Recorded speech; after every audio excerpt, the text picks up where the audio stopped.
Okay, today we will study classification of bryophytes.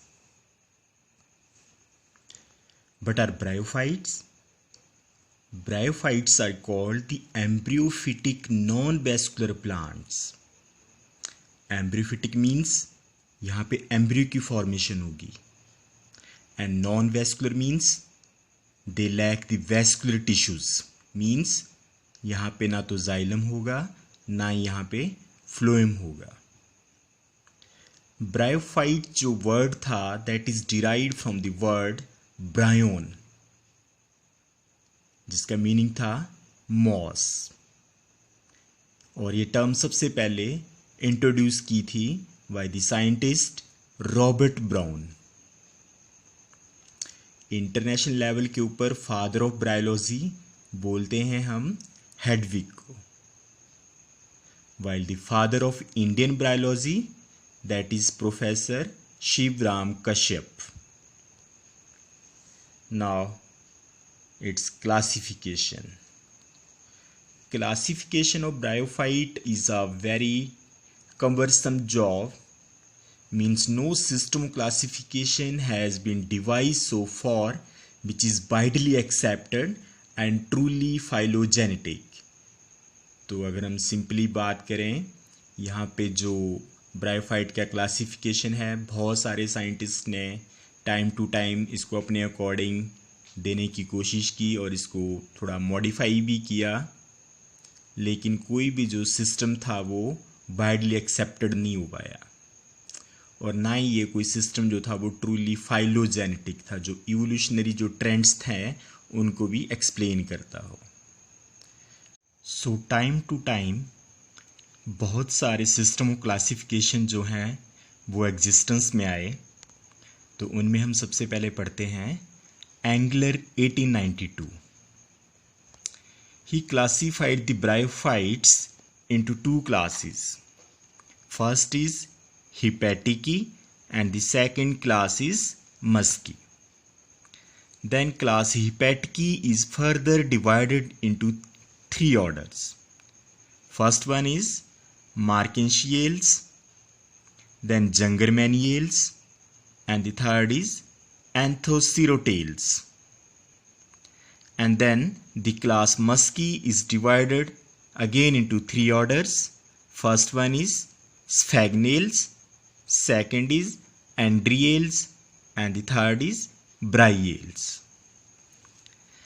Then in between more classification systems came, but another one which is also quite important, that was given by Rothmeller in the year 1951.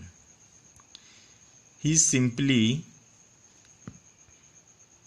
modified or changed the names, and the names which were changed by him, they were accepted by International Code of Botanical Nomenclature in 1956.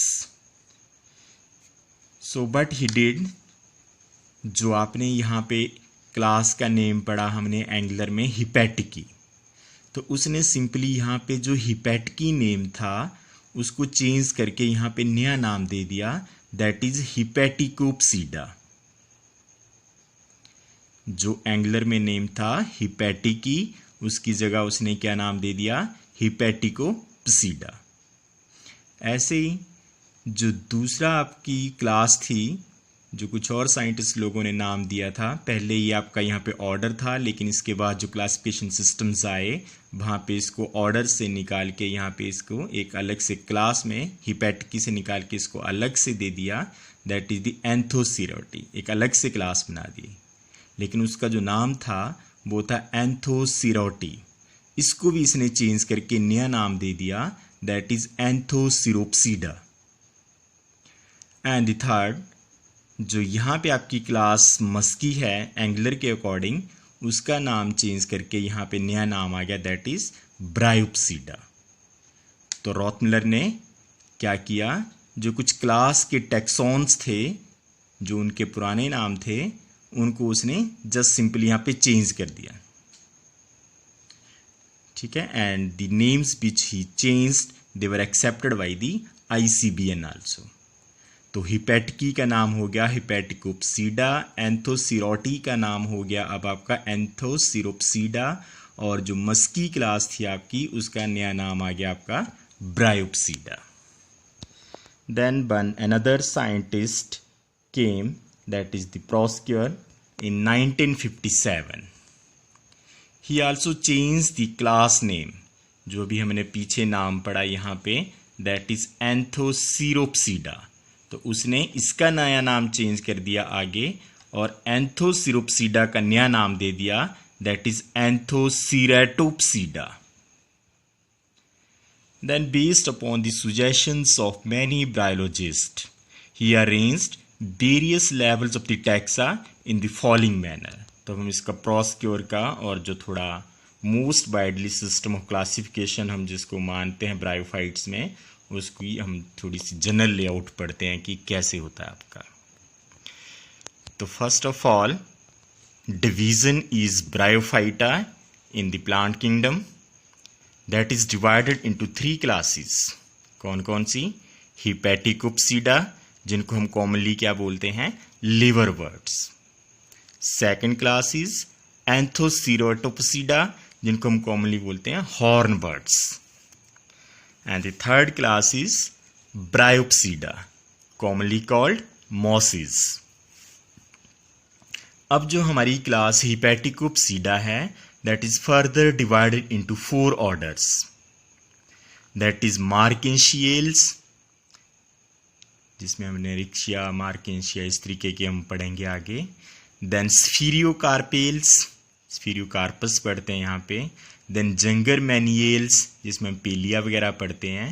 And the Calobriales. तो ये आपके 4 order आ गए. First one is Markensiales, then Spherocarpales, then Jungermanniales and the Calobriales. Then the second class, that is Anthocerotopsida, that is divided into only one order, that is Anthocerotales. इसमें एक well known genus आता है Anthoceros, तो उसी के ऊपर इसका नाम है, that is Anthocerotales. इसके अंदर 2 फैमिलीज आती हैं, that is again on the name of the genus Anthocerotaceae and Notothyladaceae. And then third class Bryopsida, that is further divided into 5 subclasses. First one Sphagnidae, Andreaeidae, Buxbaumiidae, Bryidae and Polytrichidae. Subclass Sphagnidae is further divided into the order, that is the Sphagnales. तो Sphagnidae में एक order आता है, that is the Sphagnales, और Sphagnale के अंदर जो एक फैमिली आती है उसका नाम है आपका Sphagnaceae. तो जो Sphagnaceae है, ये नाम जो है ये भी एक बड़े फेमस जीनस के ऊपर दे रखा है, that is the Sphagnum peat moss. Then the second is Andreidae.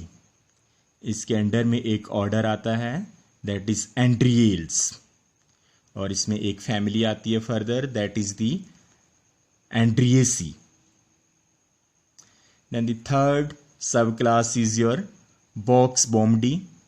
इसमें एक ऑर्डर आता है, that is Boxbomiales, और फैमिली का नाम भी इसी के ऊपर है, दैट इज Boxbomiaceae. और जो हमारी 4th क्लास है, that is Bryidae. It is further divided into 9 orders. And the last is Polytrichidae, that is again divided into 2 orders.